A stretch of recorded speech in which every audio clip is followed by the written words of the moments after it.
9টা 43 মোবাইলের স্ক্রিনে প্রথমে কিছুই দেখা যাচ্ছিল না। ড্রয়িং রুম একদম ফাঁকা, রান্নাঘরের লাইটটাও নেভানো, পুরো বাসাটা একদম স্তব্ধ। এরপর হঠাৎ করে ক্যামেরার ডান দিকের সাইডটা একটু নড়াচড়া করে উঠলো। তখন আমার বুকের ভেতরটা কেঁপে উঠলো। কেউ একজন ধীরে ধীরে বুক সেলফের পাশ দিয়ে হাঁটছে, শরীরে একটা কালো হুডি পরা, সেই হুডির টুপিটা দিয়ে মাথা পুরো ঢাকা। তার হাঁটা চলার ধরন একদম স্বাভাবিক, মনে হচ্ছিল কতই না পরিচিত। আমি তখন প্রায় নিঃশ্বাস বন্ধ করে তার দিকে তাকিয়ে রইলাম। দেখলাম লোকটা আস্তে আস্তে রান্নাঘরের দিকে যাচ্ছিল। কিছুক্ষণ রান্নাঘরের ভিতর থেকে একটা বিস্কুটের প্যাকেট নিয়ে বের হয়ে এলো। এই সেই স্ট্রবেরি বিস্কুট, যেটা কিনা আমি কয়েক সপ্তাহ আগে কিনে রেখেছিলাম। আমার তখন একদম হাত পা ঠান্ডা হয়ে গেল। তারপর লোকটা সোফার উপরে বসে কারো দিকে তাকিয়ে হাসলো। সে ভিডিওতে আবিরকে দেখা যাচ্ছিল না, কিন্তু আবিরের হাসার শব্দ স্পষ্ট শোনা যাচ্ছিল।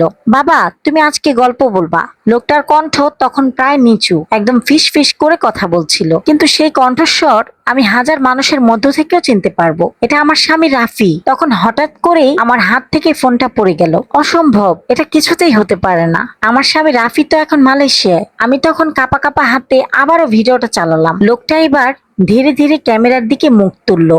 ঠিক তখনই আমার বুকের ভেতরটা ঠান্ডা হয়ে গেল, কারণ এটা আমার স্বামী রাফি, হুবহু রাফি। তার মতো চুল, তার মতো ঠোঁট, সবকিছুতেই আমার স্বামীর মতো।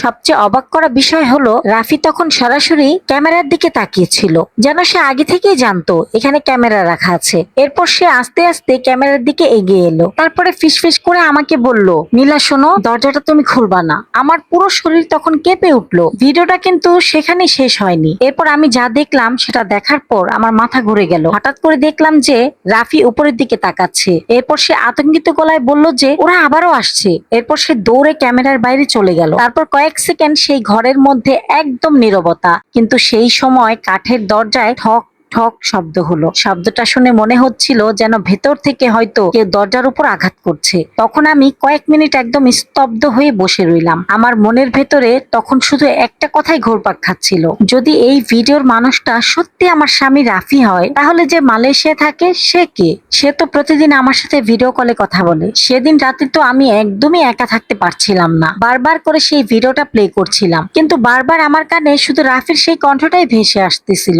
নীলা দরজাটা তুমি খুলবে না। কিন্তু সেটা কোন দরজা? উপরের সেই জেলে কোঠার দরজা, নাকি অন্য কিছু? নাকি এই বাড়ির মধ্যেই এমন কোনো গোপন দরজা আছে যার কথা আমি এখনো জানি না? এরপর রাত 9টা বাজার পর রাফি আমাকে আবারও মালয়েশিয়া থেকে ফোন দিল। তখন আমি ফোনটা রিসিভ করে তার দিকে তাকিয়ে রইলাম। আজকে এই প্রথম আমার তার সাথে ভিডিও কলে কথা বলতে গিয়ে মনে হলো যে ওপারের মানুষটা খুবই নিখুঁত, খুবই স্বাভাবিকভাবে সাজানো। এর কিছুক্ষণ পর আমি তাকে জিজ্ঞাসা করলাম, শোনো রাফি, তুমি কি সত্যি মালয়েশিয়াতে আছো? তখন সে কয়েক সেকেন্ড চুপ করে রইল। তারপর হাসি দিয়ে আমাকে বলল, হঠাৎ এই প্রশ্ন?